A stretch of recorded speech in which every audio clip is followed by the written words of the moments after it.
Grabe nangyari dito kay Maring Teresa. You've got to believe. Si Teresa yung hihingi sa atin ng payo ngayon. Ano yan? Di ba siya yung may 10 anak?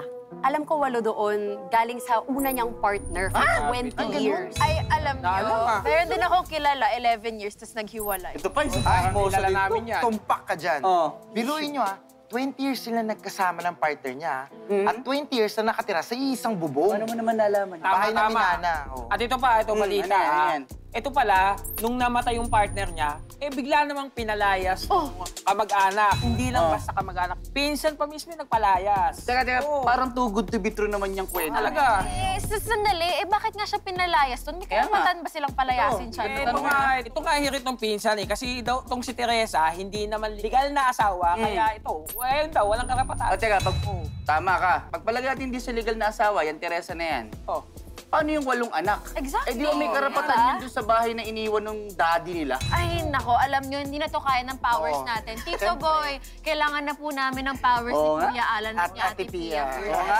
May sobra ba, may kulang ba sa inyong kwento? Malalaman natin dahil narito ngayon kasama natin sa payong kapatid. Please welcome, Teresa. Magandang gabi po, Kuya Alan, Ate Pia, Kuya Boy. Bali, pumunta po ako dito para humingi po ng payo sa inyo. Sorry po. Kasi nung namatay po yung asawa ko, nakaburol pa lang siya. Parang pinagtutulong-tulungan na kami. Bali, 8 po silang magkakapatid dun sa tatay nilang namatay. So yun, simula nung namatay siya, parang doon na rin sila nag-start na para guluhin kami kasi lagi nilang pinamumukha sa akin, tsaka sa mga kapitbahay namin na, yun nga po, hindi raw ako tunay na asawa. Kahit yung mga umuupa sa amin dati na nagbabayad sa amin, sinasabi nila na, huwag kayong magbayad dyan kasi, yun nga po, kabit yan. Tapos nung one time po na dumating yung ibang kapatid na galing po sa ibang bansa, yung tita po nung asawa ko. Bali, nagtulong-tulong po sila doon na sinabihan po nila ako na kailangan nyo munang umalis sa bahay. Humingi na lang kayo ng tulong sa DSWD. Ganon. Kung saan kayo nanggaling, umuwi muna kayo. Parang ganon. Parang sa akin po kasi inaano ko lang. Di bali pong ako, sabi ko nga po, di bali pong ako, alisin niyo po ako sa buhay niyo. Okay lang po yun. Pero yung mga anak ko po, sana tanggapin niyo. Kasi kung nagkasalaman po ako dahil bilang pangalawang asawa nung tatay nila, ako na lang po magbabayad. Kumbaga ganun. Pero bilang nanay po, sobrang sakit sa akin na marinig na parang itinatapon yung mga anak mo na lang na parang sabi ko nga po, bakit yung mga anak ko parang napakahirap niyong tanggapin? Sinasabihan niyo pa kami lagi ng kung saan kayo nang galing. Itapon na lang muna yung mga yan. Nakitira po kami dito sa Nabotas dahil nga po doon po talaga ako pinanganak. Pero siyempre, sa dami po, madami kang maririnig na ang daming pinapakain, ang daming ganyan, ang daming naririnig kaming masasakit.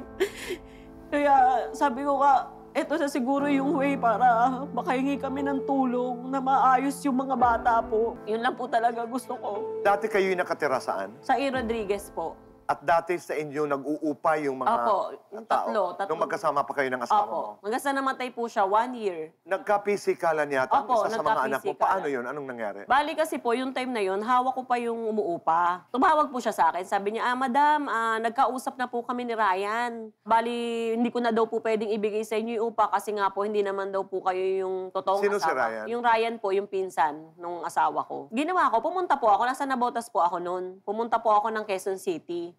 Pagpunta ko po doon, sabi ko, nasan si Ryan, ganyan-ganyan. Siyempre, yung emosyon ko po bilang yung biglang gano'n na lang, na parang, siyempre, parang bugso ng damdamin ko po na, hindi pwedeng gano'n na siya yung parang magbibida dito na kasi hindi naman sa akin to Sa mga bata to, hindi to yung kinukuha ko para sa pagpapasarap ng buhay ko, hindi. Maya-maya, dumating po yung Ryan. Kasama ko nga po yung anak ko. Pagbungad pa lang niya, nagmumura po siya ng ganyan. Kung ano yung sinasabi niya po sa akin, yun din yung binabalik ko sa kanya. Ngayon sabi niya, hindi, sa barangay na lang tayo. Pagpanik po namin ng barangay, medyo nagkasagutan na rin kami. Parang napuno yung anak ko kasi nga, parang paulit-ulit na lang po kasi yun maliliit pa sila. Ganun na yung mga salitang naririnig nila So nagkaanoan kami. Sabi nung kapitana sa amin, i-reschedule natin yung meeting nyo. Kasi masyado kayong mainit. Di umuwi na po kami. Pumunta po kami mag-ina sa Pipaterno. Ilang saglit lang po, sumusugod na naman yung Ryan. Doon na sila nag-abot. Kasi nagkasakitan na, pati ako, nagkaanuhan na po kami. May CCTV rin po kami noon, nang kuha ng barangay. Hindi mo kinasuhan. Nagkasuhan po kami talaga. Lumapit po ako sa PAW. Okay naman po, yung biningan ako ng mga kung anong kailangan, napasa ko naman po siya. Ang nagulat lang kami, biglang parang, siguro dahil may pera nga po sila. Dahil sabi nung asawa nung Ryan, ang salita nila, kahit maubos ang pera namin, sisirain ko ang buhay ng mga anak mo. Yun ang salita niyang tinandaan namin talaga. So, nung nagkasuhan nga po kami, nagulat na lang kami, meron biglang may lumabas sa aming, tawag dito, yung parang supwina na, parang gano'n na ia-aresto na yung anak ko. Na yung time na nangyari po yun is minor siya. Na parang sabi ko, nauna kasi silang mag-file kaya nagkaganon. Hanggang ngayon, hindi pa po kami nakakapunta doon kasi parang... Malamang yun hindi summons, yung parang kunin yung side niya. Hindi pa sa korte, sa piskal pa lang. Hindi po. Parang ang sabi po kasi sa amin nung nagmamalasakit din nakakilala doon, may warrant of arrest na yung anak ko. So hindi naman po namin na yun. Anyway, separate issue, Apo. pero pwede natin tignan kung yung procedure nga na sunod, no? So actually, ang hinahabol mo ngayon ay kung may karapatan yung mga anak mo Apo. sa ari-arian ng tatay nila. Apo. Tama? Sa pinakasalan niya, sa wife niya, Apo. meron siyang isang anak. Apo. Teresa, alam ko masakit sa'yo, no? Siyempre, masakit nga mawala ng mahal sa buhay. And then yung pinagdadaanan yung mga anak nyo, I'm sorry for the pain na dinadaanan mo. Sa batas kasi natin, yung karapatan magmana, talagang nandoon sa legal na asawa. Sabi mo nga, tanggap mo ang iyong sitwasyon. So, sa mata ng batas, walang mamanahin ang hindi tunay na asawa. Meron tayo sa batas natin na kahit hindi kayo kasal, meron at meron kang pwedeng manahin kung pareho kayong with capacity to marry. Ibig sabihin, yung nagsama ng live-in, pero hindi nakatali sa iba, walang asawa, then okay sila. Pwedeng magkamanahan yon. Yung will niya, pwedeng ibigay na para sa iyo to, pwede. Pero yung kinakasama, pero may ibang asawa, hindi ka makakatanggap talaga. Okay? So, ngayon, iba ang sitwasyon ng anak. The law naman is very clear na may mamanahin ang illegitimate children.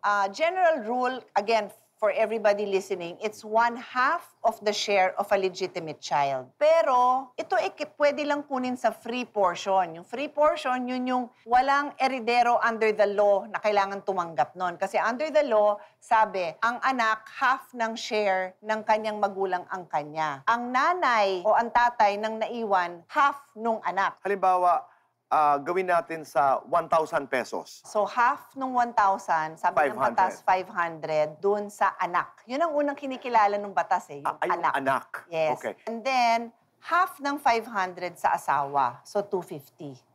250. So, may natirang 1,000 kasi yun. So, 500 plus 250, meron ng may-ari. Okay. Doon sa free portion, pwede ngayon doon bigyan ang illegitimate children. Yung 250 na natitira, yung walo. Yun na, yung yung walo. walo. Yes. So, yan ang hahabulin ng abogado mo. And I'm so sorry kung anong pinagdaanan mo, pero yung leksyon talaga na kailangan natin ding intindihan at hindi kita sinusumbatan, hindi kita hinuhusgahan, pero yung legal na asawa at yung legitimate na anak, sila kasi yung kinikilala ng batas di ba?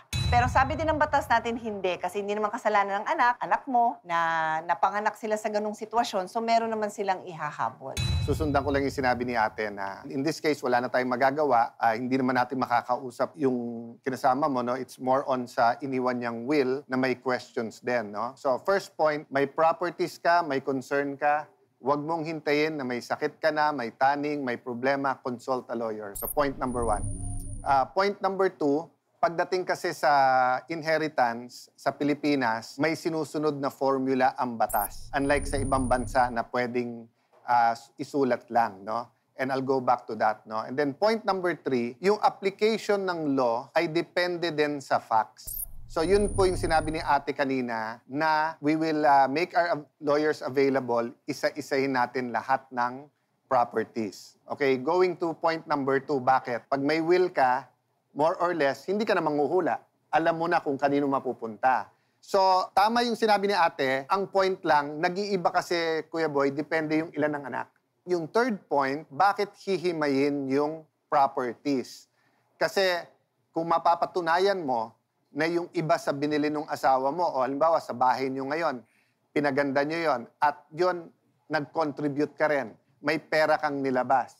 So, kwekwentahin bawat isa. But in the meantime, of course, humanitarian, di ba? Siyempre, Cayetano in Action with Boy Abunda would like to help. And then, wag mo intindihin nga yung sa lawyers will give you the advice and then we'll look at yun nga, sa criminal case, kung nasunod yung procedure. Let's assume nasunod. Apo. Di ba? But let's see. So, siyempre, kung nanonood yung kabilang pamilya, you also have to put yourself in their place. Apo. So let me close by saying this, hindi po totoo na ang wishes ng isang tao ay masusunod 100% kung ilalagay niya sa will. One last legal point pala, no? Kasi may nabasa ako sa ating briefer na may naghahabol din ng mga kamag-anak. So, pagka ang isang namatayan, meron naman siyang asawa at anak, wala nang habol ang ibang kamag-anak. Thank you po. So hindi dito nagtatapos, sabi nga ni Kuya Alan, meron tayong mga abogado na pwedeng magpatuloy ang inyong pag-uusap para mas klumaro yung inyong problema. Maraming salamat, Teresa. Thank you po. Thank you po. Isang pasasalamat naman po ang ating pagsasamahan sa pagbabalik po ng...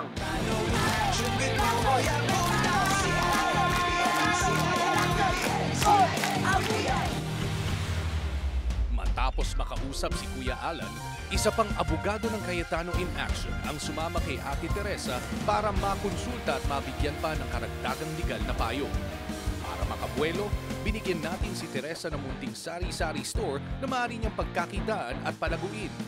Kung handa na rin sina Teresa na lumipat ng bahay, tutulungan siya ng programa na makahanap ng mga uupahan at sasagutin na natin ang 3 buwang renta. Ito ay para mas maging maayos ang kalagayan ng kanyang mga anak sa ngayon. Cayetano in Action with Boy Abunda would like to thank Ensaymada from La Luna Cafe. Come home to a delicious tradition. We're located at 103 ML Quezon Avenue, Hagonoy, Taguig. Rica de la Merced Furniture Designs. For inquiries, call 0922-853-1668.